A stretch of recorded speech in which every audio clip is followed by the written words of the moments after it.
So let us start with the second panel of this Think Beyond Summit. What are the limits to freedom and autonomy in science and research in the 21st century? That will be our topic for the next 65 minutes or so. We will also start with a keynote. So I would like to now shortly introduce our second keynote speaker, Manuel Heiter. Manuel Heiter is a full professor of engineering at the Instituto Superior Técnico in Lisbon. He was Portugal's Minister for Science, Technology and Higher Education from 2015 to 2022. And he is the head of an independent expert group that is evaluating the Horizon Europe program. Last October, you published an interim evaluation of the current program, published it under the name of Heiter Report. And Mr. Heiter, I would now like to ask you to summarize and point out some of your basic findings regarding the challenges to scientific and research freedom and autonomy. Please. Thank you so much, Brigitte. Thank you all for being here. Let me certainly start by acknowledge Christopher, Ursula, and FWF for the invitation to be here, but also to thank all of you for listening to us. Let me also say that within the audience I need to identify two persons, because not only of Austria, which has become an example to all of us in Europe, but Helga Novotny and Thomas Erzinger are within the key and leading founding fathers of modern European science. And I say modern European science, essentially the creation about 15 years ago of the European Research Council as a full independent body. It still remains unique, and one of our targets is to keep it larger, but also more and more independent, and it is because, among others, Helga Novotny and Thomas has made it happen. Certainly, Brigitte was mentioned about our report, Act, Align, Accelerate. It was, as you know, 1 year of an independent work, and it should be clear that I do not represent the European Commission. It was a group of independent experts. But I would like to pass to you today the way I read these reports, essentially 1 month after the new US administration, 2 years after the Russian invasion of Ukraine, and above all, 1 week after the Munich Security Conference. And to address this, I will start to be very clear following the previous panel. Europe is the most reliable partner in the world, but also Europe has the highest efficiency, particularly when we look at science, per resources involved due to our diversity. And our values of democracy are essentially unique also within our scientific community. And certainly we need to understand that we are lagging behind because of low investments in many areas, certainly also in research and innovation, but also we need to have a clear new understanding that we are in times of an accelerated rate of technical change. The way also science has been done, or science is doing in the last few years, under the result of science itself, the massification of advanced IT systems, including artificial intelligence, is dramatically changing the way science is done, but also the way new generations look at the overall challenges ahead. And again, more and more, science for policy is becoming critical, relevant in times of deep transformation. And within this deep transformation, we are also finding new understandings of the way European citizens look at the future. One of them is this new search for security within Europe. So it is within this context that I would like to come here with three main messages. First and foremost, the trend in the European high-level political debate is to have more and more defense as the major driver of competitiveness. And I will argue that for happen do require a stronger, free research and innovation system. The second message, again following the previous panel, is essentially look at young generations and choose Europe. Actually, one of our recommendations is to use existing co-funding mechanisms in Europe, particularly through the Marie Skłodowska-Curie actions, to tackle the young generations. Not necessarily to bring those which left over the last 10 decades to the United States, but guarantee that the young generations, the young talents do not leave anymore Europe. And we have a unique opportunity to make that happen. Last but not least, my third message to face the questions is take more and more risk. Consider failure as a step to success. And in order to do this, we need to experiment new ways of assessing and funding research. We don't know how to do it. We know that there are several experiments, including in Europe, and we have with us the Deputy President of the Fraunhofer Society, among many others which are testing new ways of essentially exploring peer review and new forms of peer review, but decreasing time to funding and take more and more risks. So let me answer to the three or to the questions based on these three main message. Take the opportunity of defense as the major driver of competitiveness. Look at the young generations by choose Europe. And last but not least, take more risk by experiment and using new ways. If we start with this question of how can we really guarantee a new European time of competitiveness by understanding the new context for the defense and European autonomy, I believe these do require 6 major breakthroughs. One is certainly a very strong framework program with a portfolio of incentives, certainly what we say the 4 major spheres: competitive excellence, industrial competitiveness, societal challenges, and European research and innovation ecosystem. And understanding this portfolio of incentives is critical.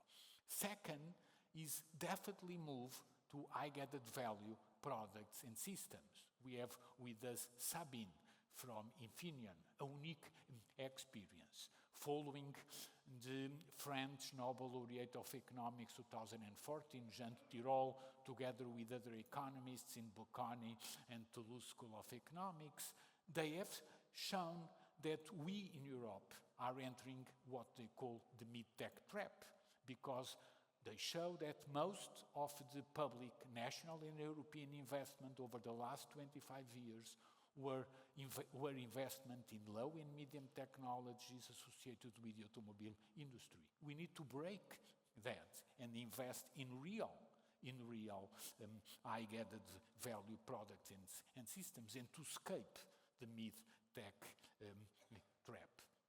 And these do require, based on the experience of others, we need a serious public procurement system at European level, which does not exist.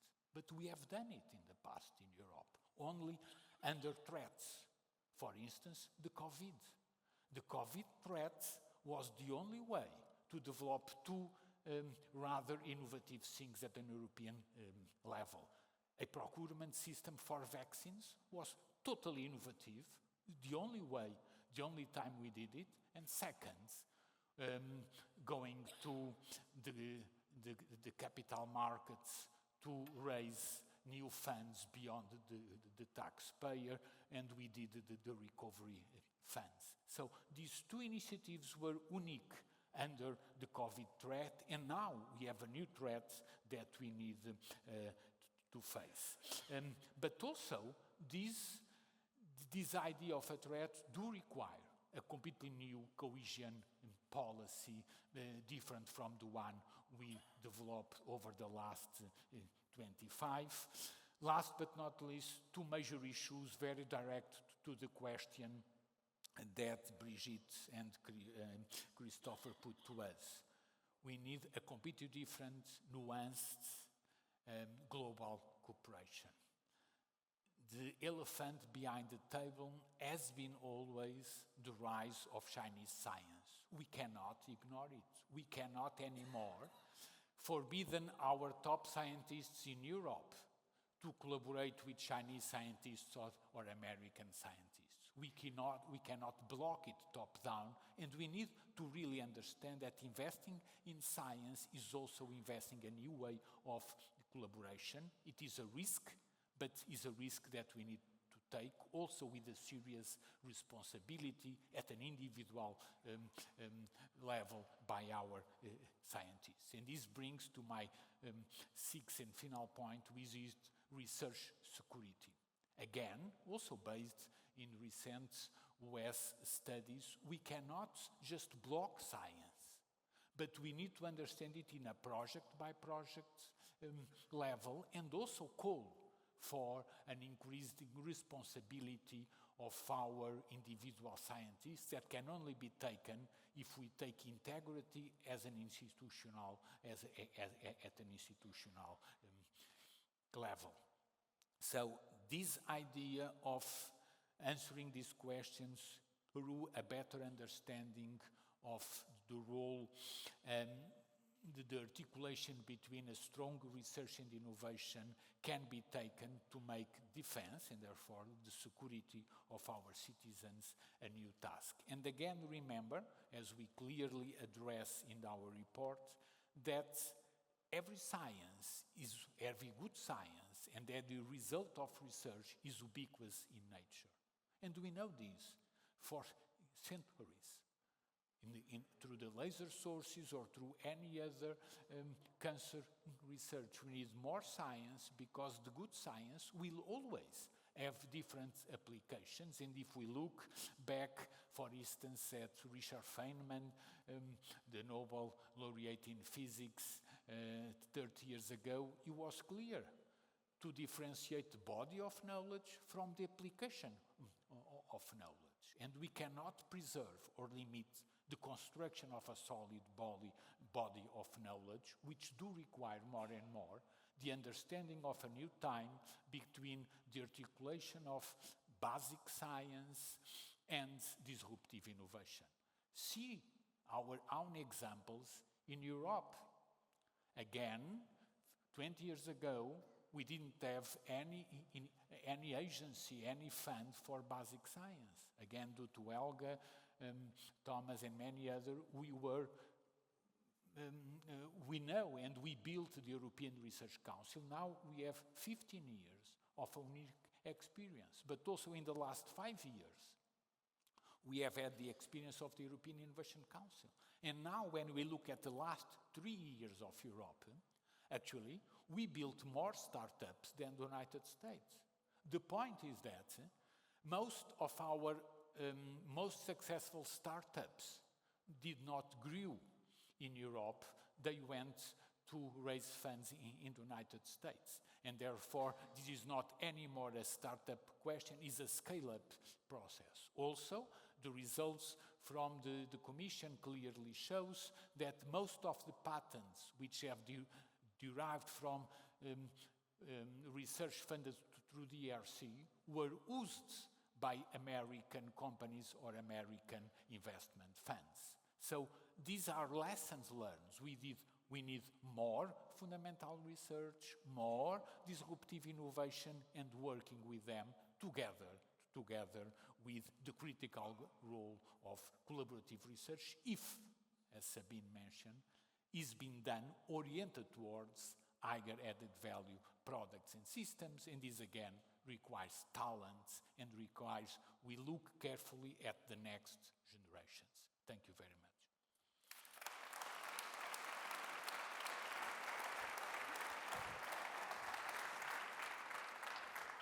Thank you very much, Mr. Heithoff. There's a lot of thoughts to discuss, also following up the last panel discussion.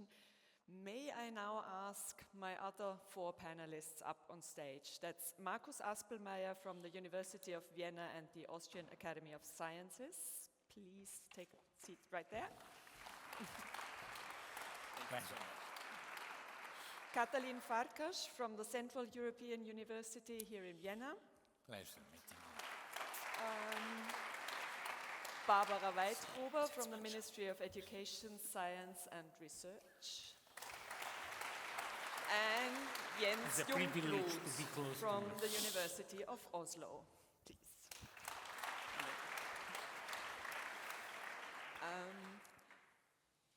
In the discussion, which will be like the panel before, we will discuss amongst each other here on the panel, and then you are asked, or you're very welcome to ask your question as well. We would like to focus on three topics with regard to the question of freedom and autonomy of research. The three questions are the question of research security, you have already briefly mentioned, as well as the question of dual use of research. And the third question is, what does it mean for the freedom and autonomy of science if an increasing number of science skeptic or even science averse parties become parts of governments around the world? I would like to start with this last point, as it hasn't gotten any attention yet in our discussion, and with you, Katalin Farkas. You are a Hungarian philosopher who has worked at various institutions around the world. You joined the Central European University in Budapest over some 20 years ago and have been head of its philosophy department ever since 2021, already in a period before, but ever since 2021 you're head of the department. And you are one of the directors of the FWF Cluster of Excellence Knowledge in Crisis. As someone whose university had to relocate from one EU member state to another out of purely political reasons, what is your comment on the dependence of scientific freedom and autonomy on politics in a democracy? Thanks for the question and thanks for the opportunity to be here. Robert Dijkgraaf mentioned in his talk the difference between positive and negative freedom, and positive freedom would be for research is the availability of funding, and I think almost everyone from the previous panel, the disciplines that they represented, it was very relevant because these were all very funding-heavy disciplines. My university is a social science and humanities university, and I myself do philosophy. We need much less money. But I think our disciplines are much more sensitive to issues of negative freedom and censorship. And I think that maybe there was a point in European development, in the development of world politics, maybe 10 years ago, maybe 20 years ago, when we might have thought that the main issues for us are about positive freedom, because we don't have to worry about censorship and ideological bans on certain contents of research. Now, I think that the example of my university and recent developments in the United States show that this is an illusion. And tonight actually is the first time that I had a sort of positive sense about what's going on in the States, because as various people mentioned, this may make Europe a more competitive research environment. I thought, okay, I haven't thought about this before. That's really welcome. But let's make sure it remains this way. So my university, as Birgit said, was expelled from Hungary because of a law that made our operation illegal for entirely purely political reasons. And this was an EU member state. And we found a home that this is a story with a good ending because we found a wonderful home in Austria. But you can't guarantee that all stories have this nice ending. Thank you, Katalin Farkas. We'll come back to that. I would now like to. We have these three different questions, and we want to get as much information on the three in this first round. So I would like to now change to the subject of research security. Jens Jungblut, right to my right, is Associate Professor for Public Policy and Public Administration at the Department of Political Sciences at the University of Oslo. A main focus of your research is academic freedom in Europe. You have also recently published a state of play of the academic freedom in the EU member states. Mr. Jungblut, when talking about research security, what are the main pitfalls for the freedom and autonomy of research when one tries to at the same time make sure science is free, but sensitive data doesn't get, so to speak, in the wrong hands? Yeah, I think we have to start by the point that this is coming from actually a glass half full situation, that we're asking these questions, and that is research and higher education have become increasingly important in the last 20 years. The Horizon program was mentioned, solving society's grand challenges. So the sector has something to offer that can be taken away, which is a good starting point. So we have something here. But obviously these increase in relevance increased also the political importance of the sector, which then comes with the trade-offs of having more interlinkages with other policy areas. And there we come to a more multipolar world, more maybe global competitiveness with other actors. China was mentioned in the keynote. We talked a couple of times about the US already. Russia was mentioned. And in that sense, what we do obviously then also has to be looked at under this lens of what does it mean for these contexts which are vital for the states in which we work. And I think this brings this very sensible tension to the fore that on the one hand, we don't want a top-down kind of steering of telling people this is what you can do, this is what you can't do, this is whom you can work with, this is whom you can't work with. But on the other hand, we have to have a responsible way of working on it. And the European approach to this, especially with relation to China, but I think nowadays we should also think about this more generally, is the idea of de-risking. So thinking about not preventing collaborations, but thinking about how can we reduce the risks that come to other policy areas, that come to other political goals that we might have from the activities we do in higher education. And I think a couple of countries and also the EU have kind of come forward with policy ideas and solutions how we can bring those things together and have the best of both worlds and not give up one for the other. Maybe I can add up on that with Barbara Weizgruber right away. She's Director General for Scientific Research and International Relations, as well as Gender Equality and Diversity Management at the Austrian Ministry of Education, Science and Technology. Research. Research? Not yet technology. Sorry. You know more than I do. Media always know more. I think I always put it right before when introducing the minister. Okay. Science and research. And of course, Barbara Weizgruber, you're a long-time expert on administration and policy of science. Can you give us an overview of what is under, like what Jens Jungblut just mentioned, what one has to think of in the European Union? What is under actual discussion, or maybe already installed concerning these issues regarding research security? Well, thank you. Thank you also for giving already some of the picture. I think coming back also to the keynote, it must be clear for all of us that there is no excellent research without international exchange and international cooperation. On the other hand, in a geopolitically interconnected world, we also see that especially democracies face a lot of challenges. And in the European Union, the European Commission and the member states are of course aware that there are threats and cooperation needs to be as open as possible and as closed as necessary. This sounds very easy, but then the practitioners have the challenge to implement it. At the same time, and you mentioned it, at the level of the European Union, the economic security strategy was implemented already during the old Commission to provide a framework for the European Commission and the member states to minimize risk and at the same time try to stay as open as possible.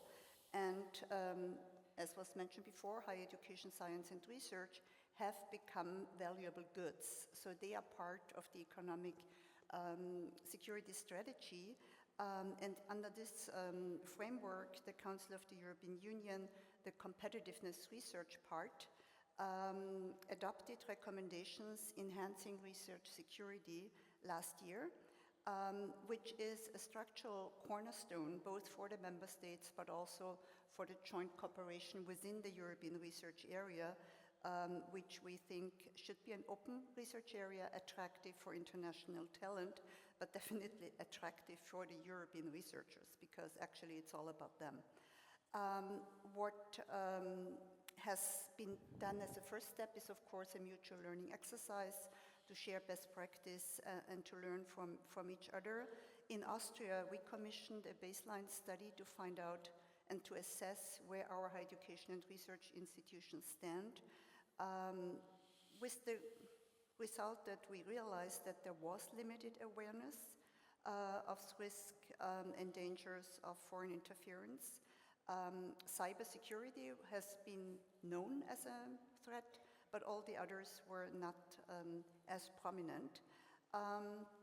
And we also realized that our institutions would like to have support and guidance from the government. Therefore, we established a contact point as a hub within our ministry. In the performance agreements with all our public universities, we asked them to nominate a single point of contact for the topic, to conduct a risk assessment or to contribute to a risk assessment done in cooperation. We also asked them to implement appropriate measures for risk management and for awareness raising within the institutions. And of course, our contact point is using the network of contact points, and we have over 70 institutions of higher education and research. We are a small country, we have a lot of institutions, but luckily 70 of those are already part of this network. There is a trusted structure for information exchange, capacity building and collaboration on the topic. And our approach is, of course, to respect the institutional autonomy and the academic responsibility at the same time. And guiding principles are responsible, productive, and reciprocal international collaboration, as open as possible, as closed, but also country agnostic. But if needed, there are country-specific guidelines, because we need to have an overall approach. We always need to keep in mind that enhancing research security actually defends academic freedom by securing research and researchers from malign interference and also from violation of integrity and ethical values. So it's about the researchers being protected, the research institutions being protected, and of course our democracies. So in a nutshell, it's de-risking but not decoupling.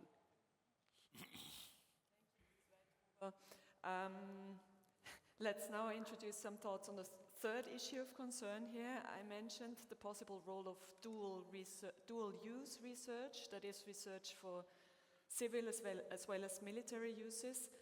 This is something which, in contrast to the US, for example, Europe doesn't have a long tradition with. Markus Aspelmeier, you're a quantum physicist at the University of Vienna and at the Institute for Quantum Optics and Quantum Information at the Academy of Sciences. You received the FWF START Prize and 3 ERC grants, among others, and are investigating the open questions at the interface between quantum physics and gravitation.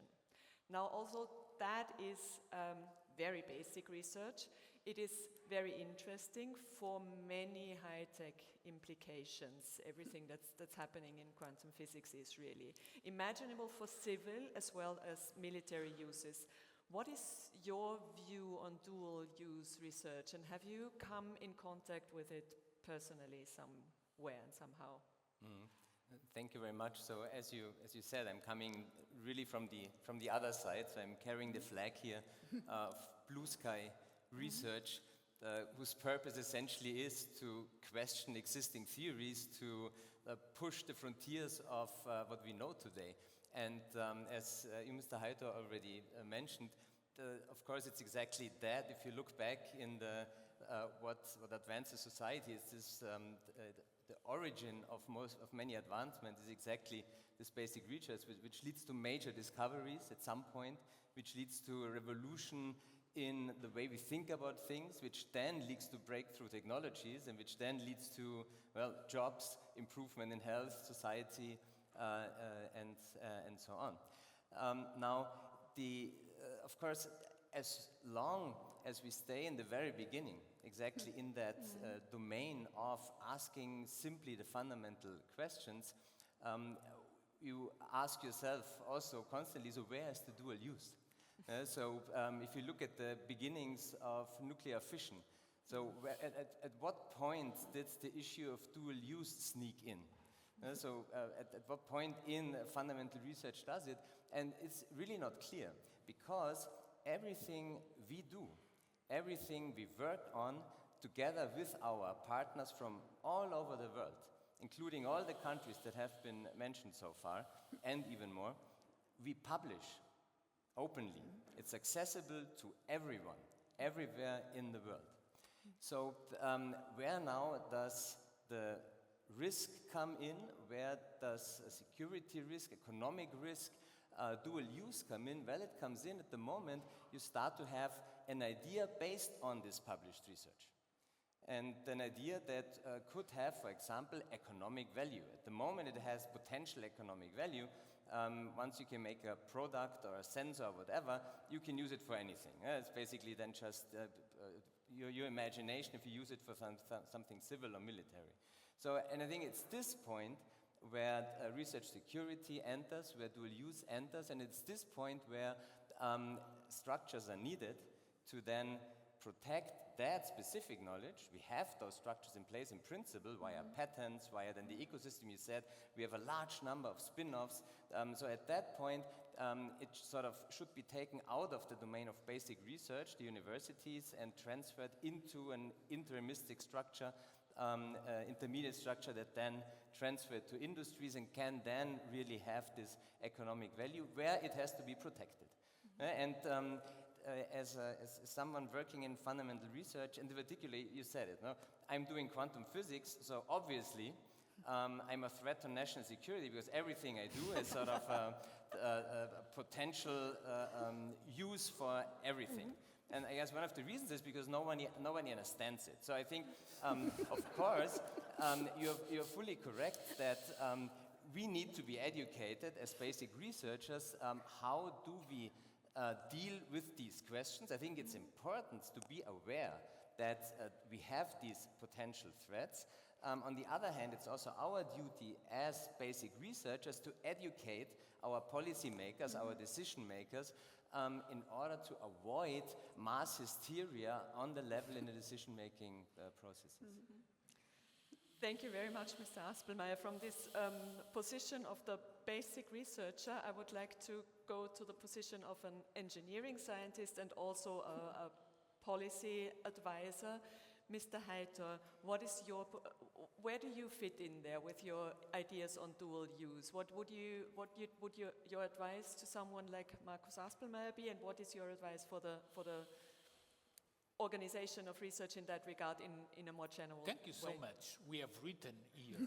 I know. It's a nonsense to discuss dual use. What we need is more and better science, and every good science is ubiquitous in nature. So any trend to divide between civil research, dual use, and military is a nonsense. Is a nonsense. Every good research is ubiquitous. And that is the beauty of science. And science is a battlefield. Science is a risky environment. And that is why it's so interesting for the young generations. Is there an idea of, Markus Aspelmeier just said you might, if I got that correctly, you might, as basic researchers, probably need a structure or an institutional advice on how to deal with that dual use research approach. Is there an idea of how to do that? I don't think, but we have again to build on our best examples in Europe. See again the success story of the European Research Council. Right. Why so good? It's governed by top scientists. You may remember, Helga certainly now, and Thomas, 20 years ago we say that is impossible to be done. We have done it in Europe. We have now 15 years of something, actually to answer to you, is the best world's funding for social sciences and humanities. Usually that is not very well known. If you, the best social scientists and people doing humanities research has been funded through the DRC. Why? It is governed entirely independent by top scientists. That is reason why we say this is just a question of governance, and you need to bring experts like Sabine in the companies, like Thomas in the research community, or Helga, to govern these programs. Did I rephrase your demand for something outside your basic research correctly? So, I guess, so what I was saying is that we do have such structures, so they exist. Okay. So I think so that they are needed, but we do have them. Yeah, so I fully agree with what was said. Yeah. Okay, then let's get back to the first point in a discussion where you might comment on what your colleagues on the panel have said also. I'd like to come back to the question of how politics can influence the scientific freedom and autonomy. To put it, I mean, you were just mentioning all the good institutions that were there in the European Union to guarantee certain freedom and autonomy rights. We are right now seeing in the United States that even the best institutions can be turned over in a matter of weeks if one wants to. And thereby disturbing the whole scientific system there. To phrase my question rather polemically, the more populist a government, the more science's and research's freedom and autonomy are in danger. Would that count for the European Union as well? I will be very blunt and directly. The question is, who are supporting those movements? And what I am particularly concerned, we see in the United States, but also more and more in many European regions and countries, that are the young adults, the young generations. Why? Because we have not taken care of the future of young generations. Because for the very first time in our era, we see the young generations don't see opportunities for their future. All of us, all our grandparents, all our parents, all of us have been educated to say the next generations will be better than ours. For the very first time, we are facing a unique thing where young generations don't see a better future. So our role is to take care and to guarantee that young generations see a better future. And this, in my view, also from the political domain, is the most critical issue, are the support of young generations to the populist movement. And we need to understand that in a pure political issue. Now that would be a reason why the populist movements come into government. Once they are there, is that in itself a threat to the freedom and autonomy of research, Mr. I think, I mean, going back to where I started from, because it's becoming a more salient political area, it obviously becomes a playing ground to profile yourself as a political actor. And I think going to actually the opening of the event today with the argument about trust in science being lower in Austria, but also in general, it's like if you look at the Eurobarometer data, it's like it's not an Austrian specificity. This obviously opens up for kind of criticizing research in science and using research in science as kind of a battlefield for populist politics. And I think partly the great experiment that we went through during Corona, where all the world learned how the scientific process works in live action, that sometimes, you get something that looks right in one study, 3 studies later you find out more and you update your beliefs, something what's very common for us is maybe not always very easy to transmit to a general population. And I think so this question about how do we regain trust in science is one way to actually prevent research and science being this battleground for political fights, because they don't become this battleground not by themselves necessarily, but because they offer themselves as a way to profile for populist parties that need kind of these anchor points to kind of create social rifts to then work with them. Yeah, I would like to follow up, as Minister Polaschek also mentioned in the beginning, the question of trust in science, which is also closely related in trust in democracy. I think this is probably fundamental. And what we have been trying to do is actually try to get as many researchers talk about their research in schools, with pupils, with teachers, and very successfully we have over 450, mostly also young researchers, willing to act as science and democracy ambassadors. And what they do, they talk about their everyday life as researchers and scientists, so that pupils, but also teachers, which is very important, start to realize that they're also human beings and might even get interested or fascinated by the world of science and research. And there are a lot of children universities and activities by different institutions online, but also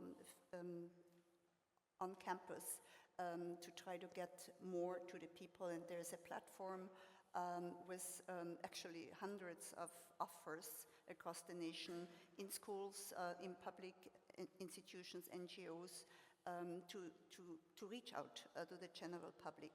But on the other hand, the European Commission, because you asked what could happen in the European Union, we do have a European research area, and I think we can proud to have one. And one of the important elements is also actually scientific freedom and autonomy. And the European Commission will start a mapping. There is, of course, the index. There's work in the European Parliament, work by the European University Association.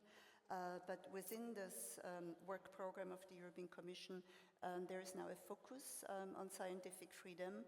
And it will actually not be part of just one of the actions in the European research area, but the European Commission is thinking of including it in the first European Research Area Act. So for the first time ever, the European Commission will use the legal basis there is for research and innovation in the European Union to come up with an act on the European research area. And scientific freedom is one of the elements that hopefully will be included in this act, then binding, of course, both the European Commission but jointly with the member states. So I think there are mechanisms within the European Union that will help us. Katalin Farkas, please. I think one issue that is worth thinking about in this context as well, and it came up in the previous panel, is the role of private funding and private support in academia and the role of state funding and state support. Thank you. When I remember I came to a conference in Austria before CEU was expelled from Hungary, and CEU is a private university, and an Austrian colleague said, "Oh, I don't believe in private universities because the state should fund education, because private universities are led by the particular interests of the private founder. They are subject to the whims of the founder, and it's much better if the state takes care of it. And I said, it depends on the state and depends on the private individual.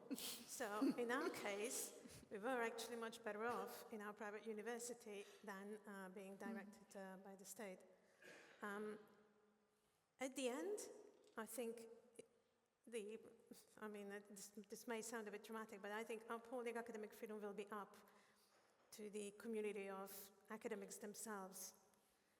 And this is very much in line with what you were saying, that when you leave it to scientists or academics to direct their affairs as much as they can, and then there may be a point, I think, when we have to stand up for academic freedom in an unprecedented way in the last few decades, at least in Europe.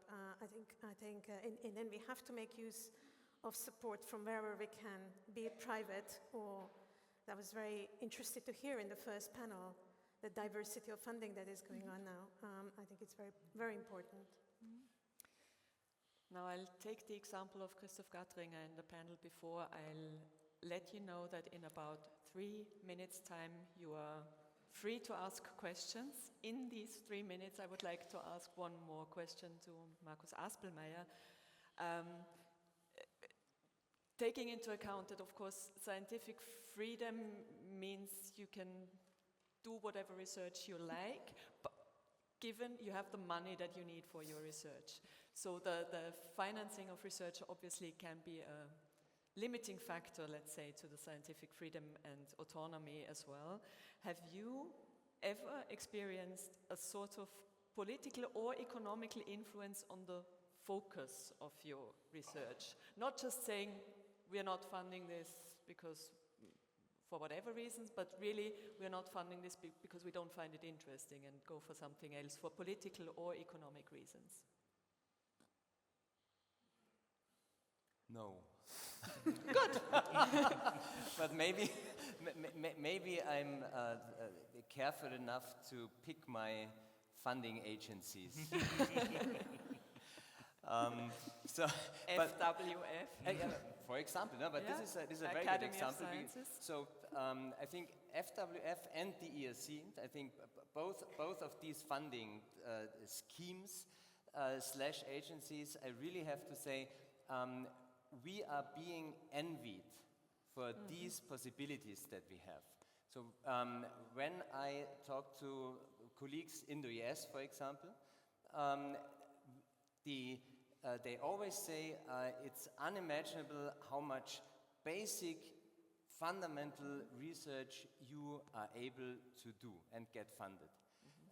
The private funding that we mentioned, of course, we always use the US as the prime example for private funding, but typically it's the private foundations are the only ones who really support the very basic research. And concerning direction, I mean, I remember I had cases where I said in my research proposal, I do this. Then after a year or so, let's say in a half time, we basically were going there. And I did not get in trouble, because I basically said, look, it was originally a good idea, but it turned out this was a much better idea, and here are our papers. No one from the funding agency told me, give us the money back because you did not fulfill on your promise. And I'm not sure, and now I'm explicitly naming FWF and the ERC, and I'm not so sure if this would happen anywhere else. Can I add to this idea, again, bringing the RC and the FWF as good examples? And again, usually we in Europe argue that we need more private investment in R&D, and when we compare with the US, we essentially say we are the same public level of investment, much less private expenditure, and we know that is true. But we need to understand that is not throughout every type of industry. And I bring here the example, which these days is becoming a very top discussion, particularly in the north of Europe, about what we are observing in the biomedical area, particularly in the cancer research. Again, Pharmaceutical industry is done extremely well. They fund much more research and the public. But the consequences, because of lack of public investment, which is the enormous increase of the costs of cancer treatments. So again, we should not blame pharmaceutical industries. They are well, but we should attract more public investments. Otherwise, we are facing a new societal challenge, which is an unequal access to cancer treatments, because the cost is fully controlled by a few number of private companies, which actually are moving out of Europe. And indirectly, they are destroying the sustainability of many national health systems throughout Europe. So again, we need more and more private investment. We need more and more companies like Infineon, but we cannot give up of the public expenditure in institutions like these gentlemen's and ladies' institutions, because the freedom of research is the DNA of the European values, and we need more and more of that. Now, I'm ready to take your questions, if there are any. I see one hand there. Stefan is again coming with the microphone. I'm Eric Nagel from Innsbruck. I'm a Schrödinger number 11 was early. And the experience coming back from the United States, I'm very happy that we are discussing the freedom of science. What has not really been addressed is the danger of freedom from within the science, publication. I recently published an editorial, and I'm talking about the biomedical area. Every day, we pay globally for just the area where I'm working in, mitochondria, chloroplasts, 100,000 euros per day we pay to the publishers for nothing, because we can publish ourselves with modern tools. So we are living in an stone age of publishing, and don't use the modern tools that would allow us to save 100,000 euros every day for the biomedical sciences for something reasonable. Now, that is more. The danger of freedom of science comes from quality control. We have peer review, yes, but recently we had John Ioannidis at a nice conference here in Innsbruck. You know, probably he proposed that 85% of publication information in science is nothing, is not reproducible. Before there was a comment on we should avoid redundancy. I think this is wrong. We need redundancy to prove the quality in science. And the lack of quality and exponentially rising numbers of publications. Who is happy to have 8 publications per day, not reading one with deep knowledge? I think that is the threat of the freedom of science from within.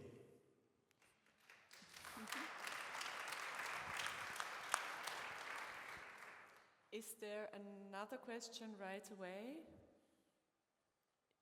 If I was thinking that you might just have sparkled an idea for our next Think Beyond Summit, because that seems to be a whole subject in itself, the working of science from within. Yeah. Yes. I guess my comment is sort of related to the previous one. My name is Gelinde Mauden. I'm also a Schrödinger. I don't know which number. I should also say that I'm an applied linguist, so the contrast with quantum physics couldn't be starker. I'm not a threat to national security, and everybody understands what I do or thinks they do. I have a quick comment that kind of relates the question of resisting authoritarian restrictions of science and of academic work to the individual level. Yeah, it is, of course, hugely important, and I really thank the panel for making this so clear, to have institutional and political support in this area. But on a daily basis almost, every one of us is faced with very similar questions, namely when we review papers. And in the humanities and social sciences particularly, you quite often get reviews written by scholars, by colleagues from countries that are very clearly dictatorships, that have authoritarian governments. And it's then a huge challenge actually to kind of draw the red lines somewhere and say, well, we're not going to go back to before the Enlightenment, and to make these comments in a way that is still respectful, collegial, friendly, but make them nonetheless. And that's just a quick comment I wanted to make. On an individual level, we need to step up to the plate and have the courage to make these comments rather than saying, oh, they can't help it, so it's kind of okay. Thank you very much. Anyone on the panel wanting to comment on that? I think it's maybe a bit the question what kind of comments those are. I mean, it sounds a bit more like those were comments that question kind of the basic values that kind of we would work under, and then you kind of have to take a position to those values. And I would say this makes a lot of sense. I mean, it could also be like general review comments, and then I think it's less connected to the quality of the regime, whether I accept my review as comments or not. But I think this is the real challenge when it comes to these fundamental values that we're discussing. I think in a kind of panel debate, we all agree they are lovely and we all agree to stand up for them. What does this mean when the rubber hits the road? How does it play out in day-to-day situation? How does the kind of the framework help me to deal with this situation? And that can be individual in a response to a reviewer, but it can also be within an institutional setting in a university or in a national setting. And I think these are the moments where we have to become a bit more sensitive to, and where we have to see how we move beyond kind of the nice Sunday talks about the values and really can bring values into like a living reality in that sense. And that's not easy, and there's not a one-size-fits-all, because these situations differ from situation to situation.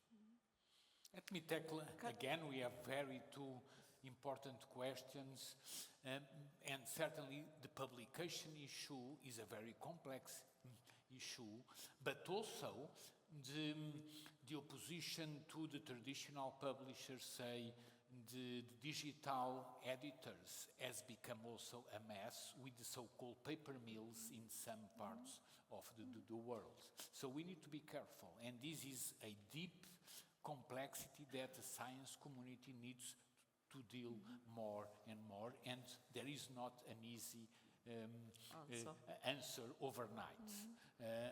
It's a complex issue. I respectfully disagree. I think it's very simple. Academic publishing is a complete scam from a financial point of view. I don't understand why we let this happen. It's not just publishing. It's an increasing use of things like Scopus and scientometrics and pure and all these databases which are cost enormous amount of money and again increasingly used. I don't understand why we let this happen. We should not. You're absolutely right, 100% right.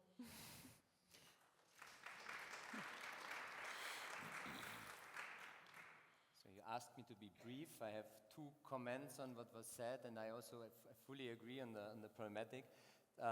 Comment number one, it is better to do science than to review science. I think this is something one should keep in mind. The second quote dates back to 1924, when the American Physical Society introduced the peer review system for the first time. And Albert Einstein learned about that because he sent a paper to the PhysRef that was sent back to him with referee comments, asking him to make changes on the paper.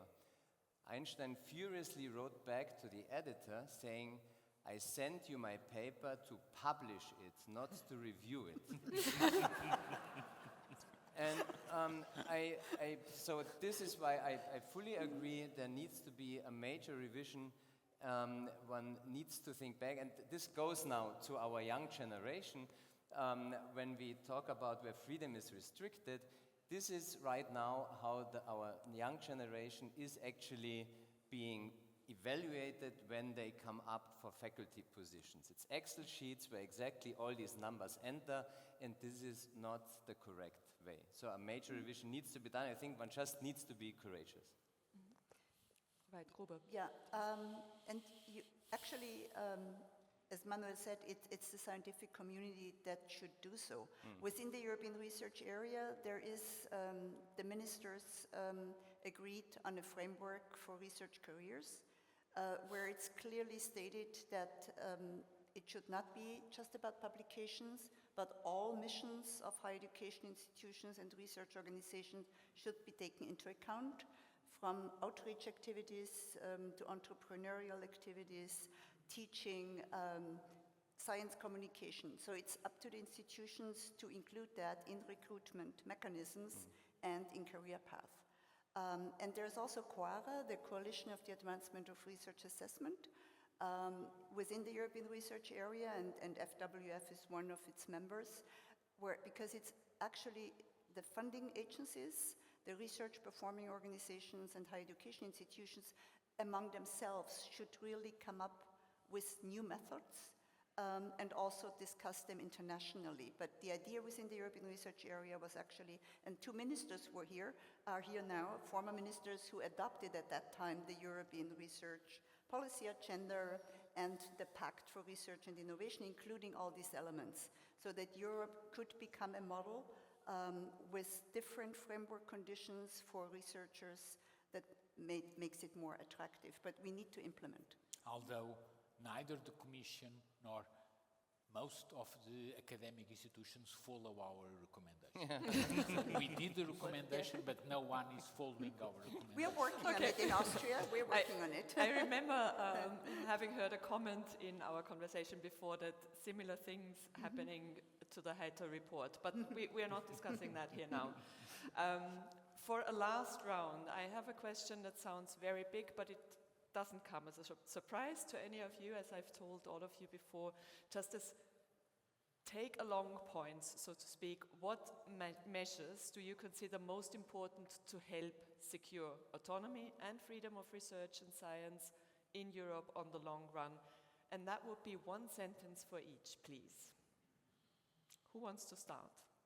Well, I can start, because all we have to do is realize what's in the Treaty of the European Union. The Charter of Fundamental Rights of the European Union became into effect on December 1st, 2009 with the Treaty of Lisbon.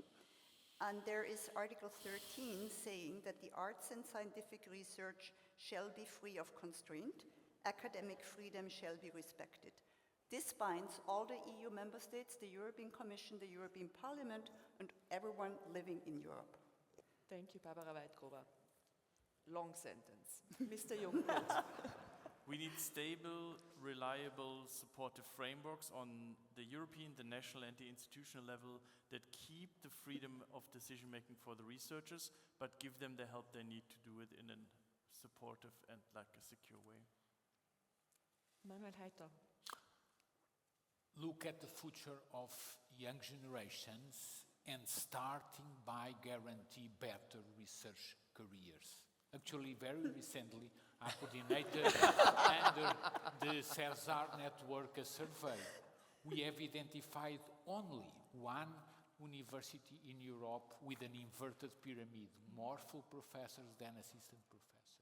Companies throughout Europe and universities have essentially one top people and many slaves. We need to invert this. Katalin Farkas. I'm very concerned, I'm very anxious, and I don't know if any agency, government, institution can do anything if the worst comes. So I think there will be a point, as I said, there might be a point when it will be up to our individual conscience that we stand up for freedom. Herr Aspelmeier. Enable young researchers at the most early possible stage in their career, get rid of timesheets, and more money to the ERC. Okay, thank And you. the FWF, sorry.